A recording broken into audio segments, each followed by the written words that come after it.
Hallo und herzlich willkommen zurück zu Create für Anfänger. Heute wollen wir uns um das Thema Lava kümmern.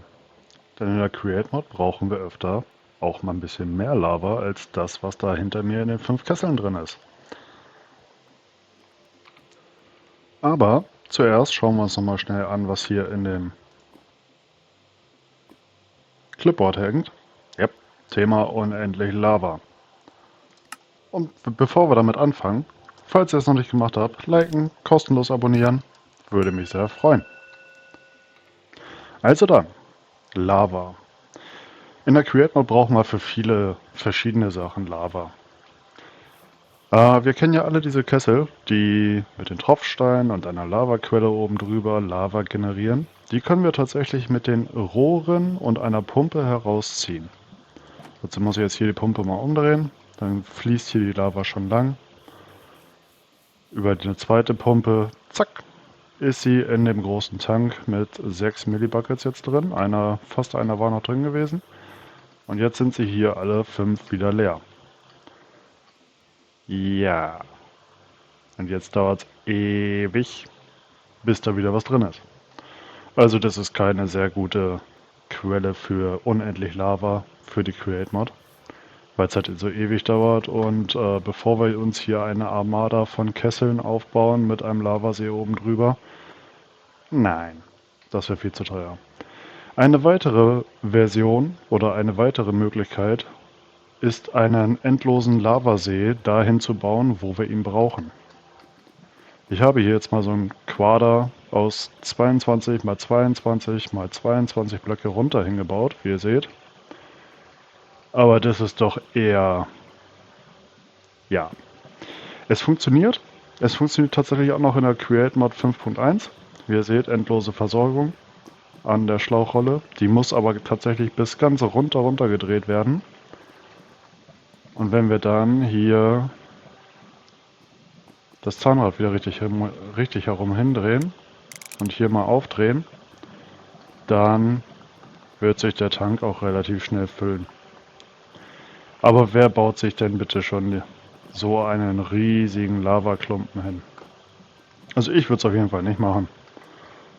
Aber das ist jedem selber überlassen. Es funktioniert, es ist eine Lava-Versorgungsquelle, die wir uns auch bei den anderen 2 Möglichkeiten noch zunutze machen werden. Aber da bauen wir keinen riesigen Würfel aus Lava hin, sondern da nutzen wir natürlich generierte Lava-Vorkommen. Also Option 1, die Kessel mit den Lavaquellen und die Tropfsteine. Option 2, einen riesigen Cube aus über 10.000 Lavaquellen, damit die Schlauchrolle erkennt, dass es eine endlose Versorgung wäre. Weil ab 10.000 Blöcken einer Flüssigkeit gilt es als endlose Versorgung, als endloses Gewässer. Auch wenn es Lava ist. Bei Wasser funktioniert das genauso. Aber so einen riesen Klotz an Lava, also ich weiß ja nicht. Wer es machen möchte, viel Spaß. Meins wäre es nicht. Also kommen wir zur eleganten Version. Ich habe hier mal vorbereitet einen Haufen Förderbänder, einen Ausguss, der auch an den Tank angeschlossen ist.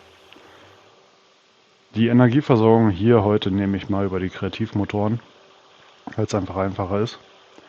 Also, wie funktioniert dieses komische Ding? Der Kreativmotor treibt die Pumpe an und gleichzeitig... ne, gar nicht, der treibt die Förderbänder an. Entschuldigung, die beiden müssen noch gedreht werden. Also das hier einmal hier hin und ihn hier... Nein, so rum, genau. Der Eimer geht über den Ausguss, wird dort ausgesaugt sozusagen. Die auch aus dem Eimer rausgesaugte Lava geht direkt in den Tank rein. Und hier kommt der Eimer schon wieder gefüllt an. Und geht wieder in den Nether, durchs Netherportal. Wer es noch nicht wusste, wir können Items durchs Netherportal durchwerfen und die tauchen dann auf der anderen Seite auf. Achtung, Achtung! Dies hier ist ein Chunk Loader.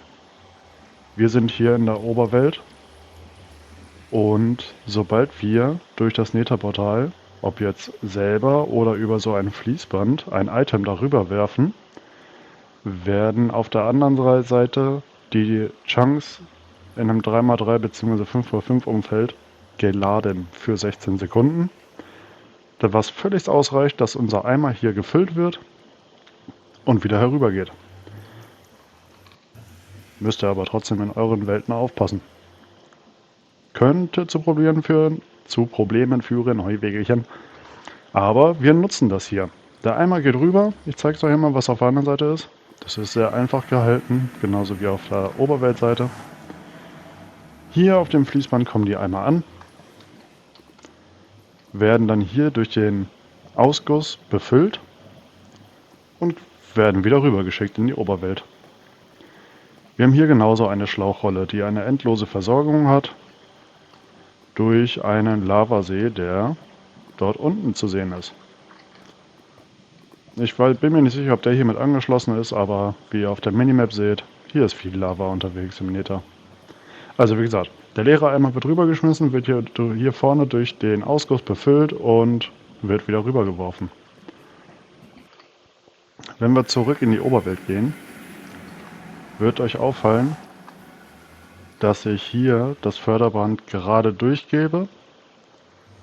Und hier unten ist das Förderband ein weiter unten. Das liegt daran, dass der Eimer hier sonst gegen die Kante fliegen würde. Und dann unten liegen bleiben würde, weil ich kann das Fließband nicht in das Nether-Portal hineinbauen. So, habt ihr gesehen? Da kam der Eimer wieder. Einmal zeigen wir es noch. Das ist eine sehr konstante, leckfreie, da war er wieder, Variante der unendlichen Lava-Versorgung. Funktioniert super, wir können hier einen ganzen Haufen leerer Eimer drauf werfen und damit den Tank füllen. So, da ist der Eimer wieder, halten wir dich wieder an. Kommen wir zur Lava-Versorgung. Was ein cooles Nether-Portal. Lava-Versorgungsvariante Nummer 4. Und zwar, wir haben auch die Möglichkeit, mit den Zügen der Create Mod nicht nur Inventare, Tresore, Sitze, Spieler, sondern wir können auch Flüssigkeiten transportieren, indem wir solche Flüssigkeitstanks auf einen Zug raufbauen. Dafür brauchen wir einen Bahnhof, die Train Casings, also hier die Zugrahmen. Aber wie wir einen Zug aufbauen, das erkläre ich euch in einem anderen Video. Zurück zum Lava Train. Ich habe ihn Lava Train genannt. Damit das Ganze automatisch funktioniert, brauchen wir natürlich einen Zugfahrplan. Wie funktioniert das hier in der Oberwelt? Wir haben hier die portablen Lagerschnittstellen. Die gibt es nicht nur für normale Items, sondern auch für Flüssigkeiten. Die haben wir hier jetzt verbaut. Wir haben einen Tank auf dem Zug, wir haben einen Lohnbrenner als Zugführer, die Steuerung und dann geht der Zug auf in den Nether. Dort wird er befüllt, kommt wieder zurück. Ich zeige euch das einmal. Zack, Fahrplan drauf. Ich habe den Fahrplan so eingestellt, dass wenn der Zug merkt, dass er nichts mehr in dem Tank drin hat, also weniger als ein Bucket, fährt er automatisch rüber, befüllt sich dort und kommt wieder hier zurückgefahren. Durch die portablen Flüssigkeitsschnittstellen wird dann die Lava rausgesaugt über die Pumpe und direkt in den Tank reingepumpt. Im Nether bleibt der Zug 16 Sekunden an dem dortigen Bahnhof stehen. Wir flitzen gleich mal mit rüber.